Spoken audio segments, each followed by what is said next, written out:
Congratulations, Mr. President.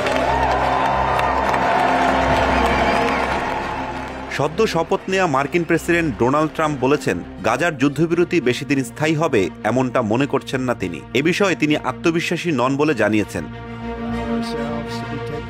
আজ মঙ্গলবার এই তথ্য জানিয়েছে এএফপি।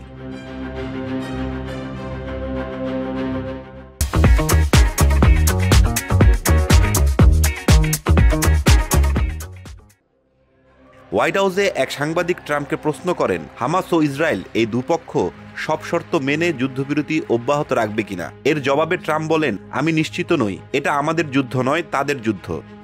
কিন্তু আমি নিশ্চিত না, যোগ করেন তিনি।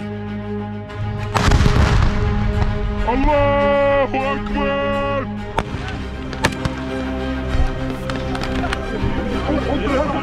তবে ট্রাম্প মত দেন 2023 সালে 7 অক্টোবর ইসরায়েলের নজিরবিহীন হামলা চালানোর পর হামাস এখন ইসরায়েলি পাল্টা হামলায় অনেকটাই দুর্বল হয়ে পড়েছে। ট্রাম্প বলেন, আমি গাজার একটি ছবি দেখেছি, দেখে মনে হয়েছে সেখানে অসংখ্যবার বিস্ফোরণ ঘটানো হয়েছে।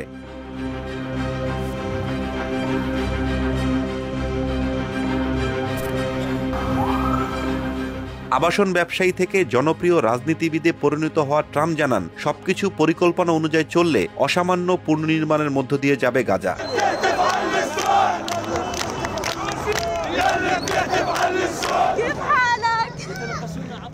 রোববার থেকে ইসরায়েল হামাস যুদ্ধবিরতি চুক্তি কার্যকর হয়েছে। চুক্তির আওতায় ইতোমধ্যে দুই পক্ষ জিম্মি ও বন্দি বিনিময় শুরু করেছে।